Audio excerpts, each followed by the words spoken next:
സ്വന്തമായി ഒരു വീട്, അത് നമ്മുടെയൊക്കെ ജീവിതത്തിലെ ഏറ്റവും വലിയ സ്വപ്നമല്ലേ? ഒരു സ്വപ്നം യാഥാർത്ഥ്യമാക്കാൻ നമ്മളിൽ പലരും ആശ്രയിക്കുന്നത് ഹോം ലോണുകളെയാണ്. പക്ഷേ ഒരു ഹോം ലോൺ എടുത്താൽ പിന്നെ നമ്മുടെ ശമ്പളത്തിന്റെ ഒരു വലിയ ഭാഗം വർഷങ്ങളോളം EMI അടയ്ക്കാൻ തന്നെ പോകും. 20 മുതൽ 30 വർഷം കൊണ്ട് നമ്മൾ അടച്ചു തീർക്കുമ്പോഴേക്കും നമ്മൾ വാങ്ങിയ വീടിന്റെ ഇരട്ടിയിലധികം പണം പലിശയായി മാത്രം ബാങ്കിൽ കൊടുക്കേണ്ടി വരും. ഇത് നമ്മളെല്ലാവരും ചിന്തിക്കുന്ന ഒരു കാര്യമാണ്.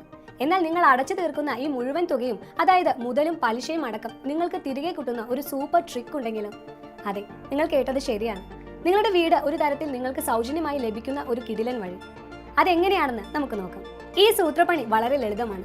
നിങ്ങൾ ഹോം ലോൺ എടുക്കുന്ന അന്ന് മുതൽ തന്നെ അതോടൊപ്പം ചെറിയൊരു സിസ്റ്റമാറ്റിക് ഇൻവെസ്റ്റ്മെന്റ് പ്ലാൻ, അതായത് ഒരു SIP കൂടി തുടങ്ങണം. എത്ര വർഷത്തേക്കാണോ നിങ്ങളുടെ ഹോം ലോൺ, അത്രയും വർഷത്തേക്ക് ഈ SIPയും തുടരണം.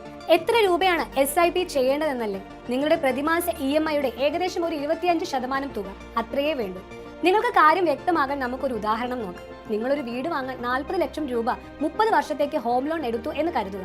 നിങ്ങളുടെ പ്രതിമാസ EMI ഏകദേശം 30,000 രൂപ വരും. 30 വർഷം കഴിയുമ്പോൾ നിങ്ങൾ മുതലും പലിശയും അടക്കം ഏകദേശം 80 ലക്ഷം മുതൽ 1 കോടി രൂപ വരെ ബാങ്കിൽ തിരിച്ചടച്ചിട്ടുണ്ടാകും.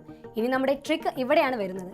EMIയുടെ 25%, അതായത് ഏകദേശം 8,000 രൂപ നിങ്ങൾ എല്ലാ മാസവും ഒരു മ്യൂച്വൽ ഫണ്ട് SIPയിൽ നിക്ഷേപിക്കാൻ തുടങ്ങുക.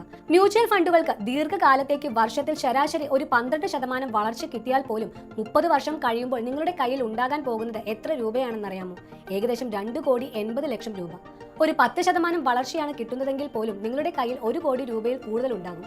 ഒന്ന് ചിന്തിച്ചു നോക്കൂ. മാസം വെറും 8,000 രൂപയുടെ ഒരു SIP വഴി 30 വർഷം കഴിഞ്ഞ് നിങ്ങളുടെ വീടിന് വേണ്ടി അടച്ച മുഴുവൻ പണവും നിങ്ങൾക്ക് തിരികെ കിട്ടുന്നു. വീട് ഒരു തരത്തിൽ സൗജന്യമായി എന്ന് പറയാം. പോരാത്തതിന് കയ്യിൽ ഒരു വലിയ സംഖ്യ ബാക്കിയുമായി. ഇതിനെയാണ് സ്മാർട്ട് ഫിനാൻഷ്യൽ പ്ലാനിംഗ് എന്ന് പറയുന്നത്. പല സാമ്പത്തിക വിദഗ്ധരും ഹോം ലോൺ എടുക്കുന്നവരോട് നൽകുന്ന ഒരു പ്രധാന ഉപദേശം കൂടിയാണിത്. തീർച്ചയായും മ്യൂച്വൽ ഫണ്ട് നിക്ഷേപങ്ങൾ വിപണിയിലെ ലാഭനഷ്ടങ്ങൾക്ക് വിധേയമാണ്. പക്ഷേ ദീർഘകാലത്തേക്ക് നിക്ഷേപിക്കുമ്പോൾ നല്ലൊരു തുക സമ്പാദിക്കാനുള്ള സാധ്യത വളരെ കൂടുതലാണ്.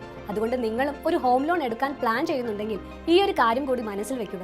ഈ വിവരം നിങ്ങൾക്ക് ഉപകാരപ്രദമായെങ്കിൽ നിങ്ങളുടെ സുഹൃത്തുക്കൾക്കും ഷെയർ ചെയ്യുക. നമുക്ക് മറ്റൊരു വീഡിയോയിൽ കാണാം. നന്ദി.